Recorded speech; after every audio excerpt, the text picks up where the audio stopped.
ନିଜ ହାତରେ ମତେ ଖୁଆଇ ଦଉଛୁ, ହାତ ଧରି ପାଠ ପଢେଇ ନଉଛୁ। ତୁ ଏବେ ଖୁସି ନା ଭାଇ? ତୁ କିଛି କହିଲି ମତେ? ଏ ଭାଇ, ଆମେ ଏବେ କୋଉଠି ଅଛେ ଭାଇ? ଆମ ଗାଁରେ ଆମର ଏ ଝାଟି ମାଟି ଭଙ୍ଗା କୁଡ଼ିଆ ଘରେ ଅଛେ।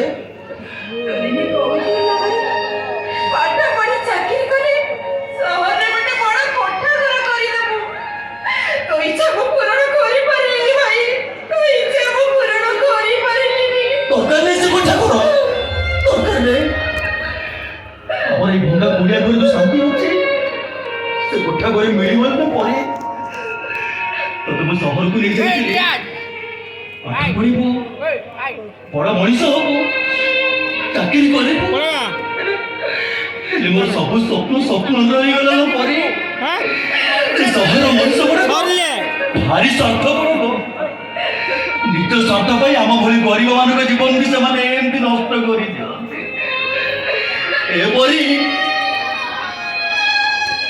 ଯଦି ପାଠ ପଢିନଥାନ୍ତୁ, ମୂର୍ଖ ହେଇଥାନ୍ତୁ, ଆମ ଗାଁରେ ଆମେ ବହୁତ ଖୁସିରେ ଥାନ୍ତେ, ବହୁତ ଖୁସିରେ ଥାନ୍ତେ। ଭୂତ ମୋର ବାମନ ହୋଇ ଚାନ୍ଦ ଧରିବାକୁ ଆକାଶକୁ ହାତ ବଢେଇଦେଲେ ଯେ ତ ସୁନା ଦେହଟା ଜଳି ପୋଡି ପାଉଁଶ ହେଇଗଲା, ପାଉଁଶ ହେଇଗଲା। ଭାଇ, ଭାଗ୍ୟ ଛଡା ପଥ ନାହିଁ। ଏଣିକି ଆମ ଭାଗ୍ୟକୁ ଆଦରି ରହିବାକୁ ପଡିବ। ସେ ଆମ ଭାଗ୍ୟକୁ ଆମର ଛଡେଇ ନେଇଛି। ତାକୁ ମୁଁ ମସ୍ତାନିରେ ଜିଅନ୍ତା ଜାଣିଦେବି, ଜିଅନ୍ତା ଜାଣିଦେବି ତାକୁ। ଭାଇ, ସେମିତି କାହିଁକି କହୁଛୁ? ସହରେ ତ ମୁଁ ଅନ୍ଧରେ ନାହିଁ, ଏମିତି କଥା କେବେ କହିବୁ? ହେଉଛି କଳିଙ୍ଗ ରଣାଟ ଶ୍ରାବଣ ମାସରେ ଶେଷ ସୋମବାର।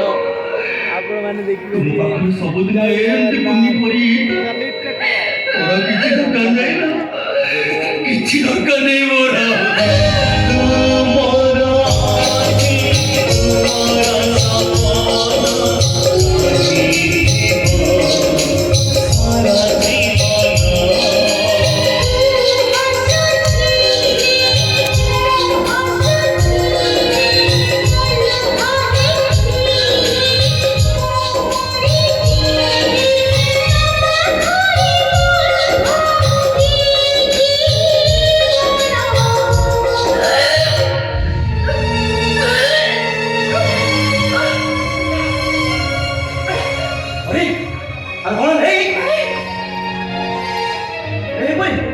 तू ठीक से खेल करूँ तो देह खराब है।